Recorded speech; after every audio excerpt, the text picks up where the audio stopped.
The fake. A seemingly simple yet effective tactic used in a plethora of powerful plays which leave your opponent's pea-brain perception puzzled at the perplexing power of your predictive psychic perfection. While a fake is easy to observe, it's what's underneath the surface that intrigues me. What's going on inside the minds of those connected, bisected, the mental chess of those affected by your transcendental mental finesse blows perfected. In other words, a mind.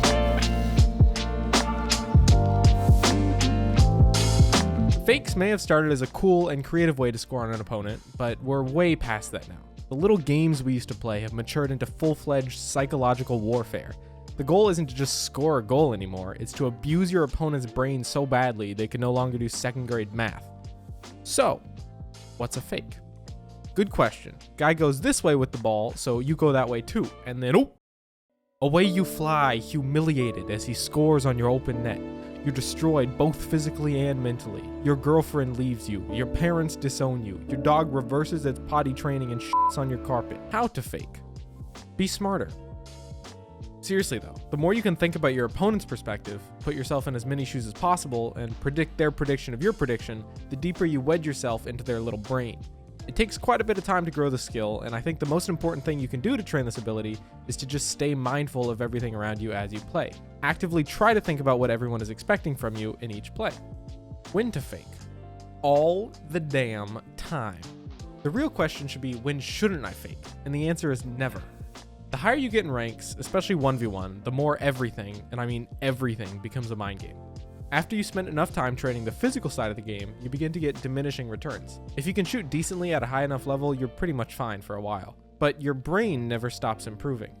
Your little silver brain grows and morphs to match these opponents, like that Agario game, where you're the little dude at the start looking up at all the big dudes, but by the time you grow, your old stage will look like a teeny tiny little ball that you can just suck up.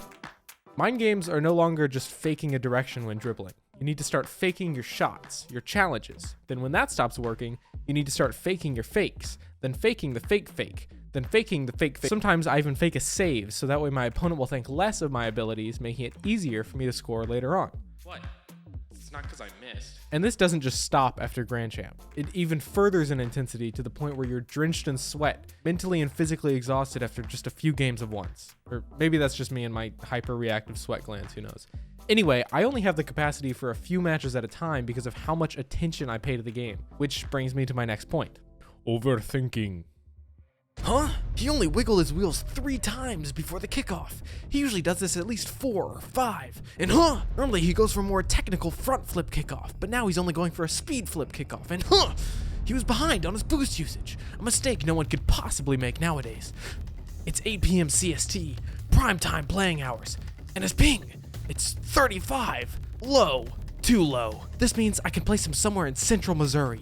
Given the cold front that just passed over that region in the past few hours, it seems as though his family has not accurately adjusted the thermostat to reflect the change in temperature, meaning his room must be 6 to 10.5 degrees colder than normal, thus resulting in a slight stiffening of the joints in his fingers, leading to a delayed ability to boost properly.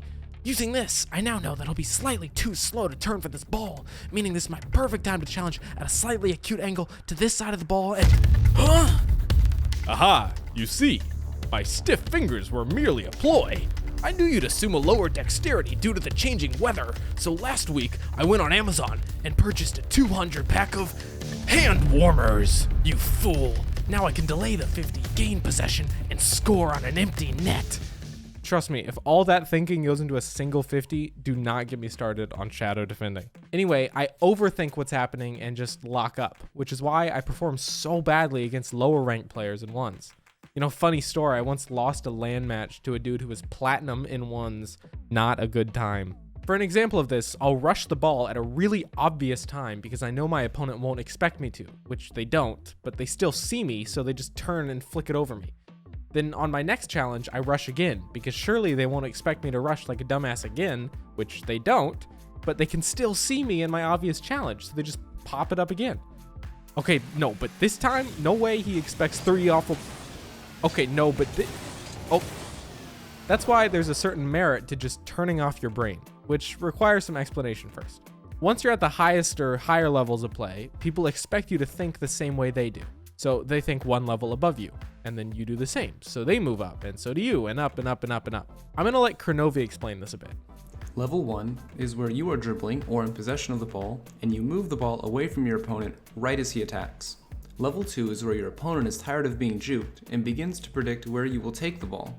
If you keep playing on level 1, he will jump to where you hit the ball, and this usually results in a dunk or loss of possession. Level 3 can also be called the mind game. At level 3, you know that your opponent is reading you. They are trying to guess where you will go. So you pretend to play into their hand and instead do nothing. Level 4 is when someone is either calling your bluff at level 3 or is simply playing on level 1 and you're on level 3. If you get a nice mind game juke and your opponent starts playing at level 4, you want to play at level 2, since they will go for where the ball is and not where it's going to be. This was a very basic tutorial, and more in-depth tutorials are on the way. I want to start with the basics and move up so that you're more familiar with the way I talk and explain things, so as to avoid confusion. Thank you all for watching, and good luck on the pitch. Thank you, Kronovi. I will use this information and apply it to my own gameplay. See you on the pitch. The basic summary is, you do nothing, opponent does nothing, they hit the ball. You do something, opponent does nothing, they miss the ball. You do something, opponent does something, they hit the ball. You do nothing, opponent does something, they miss the ball. But that video is from 2016, so that was the extent of it then. But now, 4 years later, it does not stop there. Stage 5, 7, 14, 21, 56, 89. You see, when your IQ is as high as mine is, the potential for stages is infinite. I'll often find myself mid-game snapping back to reality, realizing I've been stuck on the 342nd stage of thinking, where I've actually astral projected onto a higher plane of existence and now live in my opponent's mind, reading every tiny impulse their brain fires out, tracking each motor neuron as it communicates to the muscle cells in their hands. Okay, so now you're probably thinking, wow, this sounds super advanced, and there's no way I'm nearly as smart as Zeke, so I guess I'll just give up. Well, fear not, because there is an extremely simple solution to countering this intense overanalyzation. You simply turn your brain off. That's right, full monkey mode. Think about it. Your opponent can't get into your brain if you never had one in the first place. On one side, you have me, the handsome, intelligent, really good player that's locked in, thinking about every action and its equal and opposite reaction, calculating the velocity of the wind and the effects gravity will have on the ball. On the other side, you have this Dominus. The Dominus sees the ball and goes for it. I can't read that. I may be on the 16th plane of mind games where I'm faking a fake challenge because obviously I'm not dumb enough to make that smart of a challenge in the first place, but Dominus just sees me driving towards the ball. Which I am, but that's beside the point, because I know that he knows that I know that he knows that I'm going to be driving towards the ball, so clearly I'm not driving towards the ball. And he scores. Take this play, for example.